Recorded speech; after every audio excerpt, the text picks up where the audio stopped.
Hi, Ayana. What are you doing with that journal? I'm writing a story about the struggles our ancestors went through.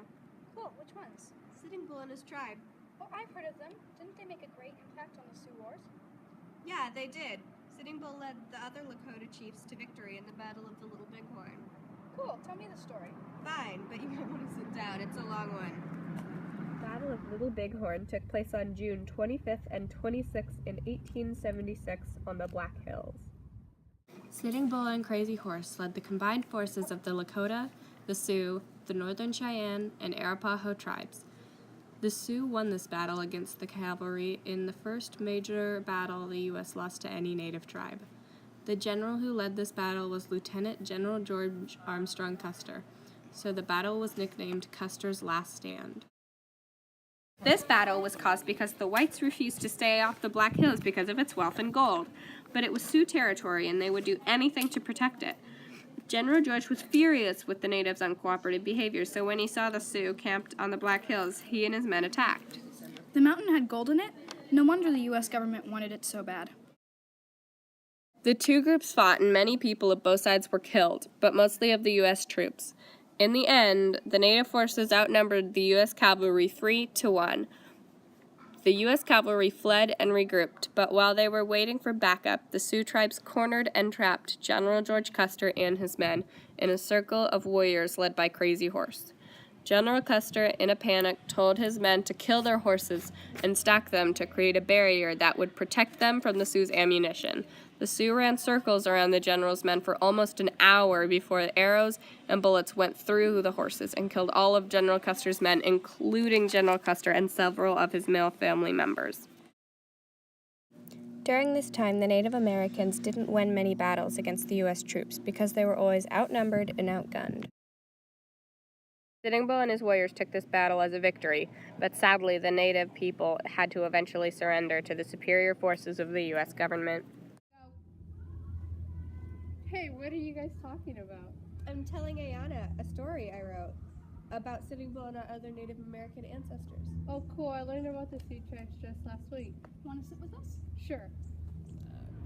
Sitting Bull was chief of one of the Sioux tribes. Really? What did he do? He helped the Lakota survive from one of their great wars. Ayana, tell her about one of the battles he fought.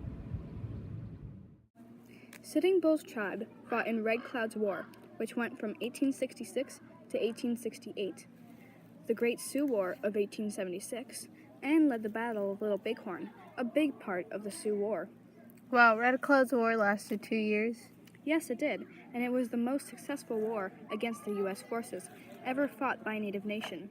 In the end, Red Cloud forced the U.S. into a treaty, which for 6 years allowed the Lakota to possess much of South Dakota, Wyoming, and Montana. The Ghost Dance movement was a group of rebels who wanted the white men gone from their lands. They danced the ghost dance until they worked themselves into a trance which would let them speak to their deceased relatives. This dance caught the eye of neighboring whites. The Sioux tribe's goal was the disappearance of the white race from their native territories. That's why they danced. Even though the Sioux only envisioned that a divine force would sweep the whites away and mentioned nothing of driving them out themselves, it was enough to concern the white settlers. Sitting Bull met his death on December 15, 1890. The U.S. Indian agent James McLaughlin ordered Sitting Bull to be arrested, for they feared he would flee to the ghost dancers. On December 15th, 39 police officers went to Sitting Bull's house to arrest him. He refused to mount the horse, so the officers tried to use force. The villagers around them got enraged. A villager named Catch the Bear shouldered his rifle and shot on an officer whose reaction was shooting Sitting Bull in the chest as another officer shot him in the head. He died within an hour. Sitting Bull's death strongly affected the Lakota. Sitting Bull, unlike Crazy Horse, was one of the most important spiritual leaders and a great holy man. He was also known amongst the white men because of his traveling with Buffalo Bill and his entertaining business. If Sitting Bull hadn't been killed, would Wounded Knee still have happened? No. When the U.S. soldiers killed Sitting Bull, they told the Sioux they had to return to the reservation at Pine Ridge. The colonel was advised not to take away the Sioux's guns because it would agitate them, but he didn't listen. The next morning, the colonel tried to send his troops to disarm the Sioux before they reached Pine Ridge. When the soldiers were disarming the natives, one old and deaf man refused to give up his rifle and did not understand what was going on. So a soldier shot him. Then the cavalry started shooting everything in sight, killing almost 300 Lakota and some of their own. This tragedy was soon after known as Wounded Knee Massacre.